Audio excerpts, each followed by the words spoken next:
सादर जय श्री कृष्ण। हमारे YouTube चैनल में आप सभी का बहुत बहुत स्वागत है। मैं हूं आपके साथ विशाल शास्त्री। हिंदू धर्म में जीवित पुत्रिका व्रत का विशेष महत्व है। इस व्रत को जितिया व्रत के नाम से भी जानते हैं। हिंदू पंचांग के अनुसार अश्विन मास के कृष्ण पक्ष की सप्तमी तिथि से नवमी तिथि तक जीवित पुत्रिका व्रत मनाया जाता है। अष्टमी तिथि के दिन सुहागिन महिलाएं अपने संतान की लंबी आयु व सुख समृद्धि की कामना के लिए व्रत करती हैं। इस साल जीवित पुत्रिका का व्रत 18 सितंबर 2022 रविवार के दिन है। इस व्रत के संबंध में भगवान शंकर ने माता पार्वती को बताया था कि यह व्रत संतान की सुरक्षा के लिए किया जाता है। इस व्रत से जुड़ी एक पौराणिक कथा है जो जीमूत वाहन से जुड़ी है। सतयुग में गंधर्वों के एक राजकुमार थे जिनका नाम जीमूत वाहन था। वे सत आचरण, सत्यवादी, बड़े उदार और परोपकारी थे। जीमूत वाहन को राज सिंहासन पर बिठाकर उनके पिता वन में वानप्रस्थी का जीवन बिताने चले गए। जीमूत वाहन का राजपाट में मन नहीं लगता था।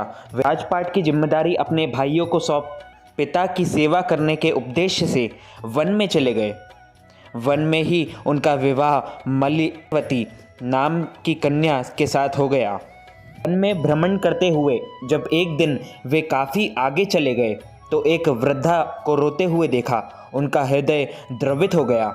उन्होंने वृद्धा से उनके रोने का कारण पूछा तो उसने बताया, मैं नागवंश की स्त्री हूँ, मुझे एक ही पुत्र है। नागों ने पक्षीराज गरुड़ को भोजन के लिए प्रतिदिन एक नाग देने की प्रतिज्ञा की थी। मेरे पुत्र शंखचूड़ की बलि का दिन है। जीमूत वाहन ने वृद्धा को आश्वस्त करते हुए, मत, मैं तुम्हारे पुत्र के प्राणों की रक्षा करूंगा। आज तुम्हारे पुत्र की जगह स्वयं को लाल कपड़ों से ढककर शिला पर लेटूंगा। जीमूत वाहन ने शंखचूड़ के हाथ से लाल कपड़ा ले लिया और उसे लपेटकर निश्चित शिला पर लेट गए। गरुड़ जी आए और लाल कपड़े से लिपटे जीमूत वाहन को पंजे से पकड़कर पहाड़ के शिखर पर जा बैठे। इस बीच अपनी पकड़ में आए प्राणी की आंखों में आंसू देखकर गरुड़ जी आश्चर्य में पड़ गए। उससे परिचय पूछा। जीमूत वाहन ने सारी कथा सुना दी। गरुड़ जी उनकी बहादुरी और दूसरों की प्राण रक्षा के लिए खुद को बलिदान करने की भावना से बहुत प्रभावित हुए। उन्होंने जीमूत वाहन को जीवन दान दे दिया और नागों की बलि ना देने का वचन भी दिया।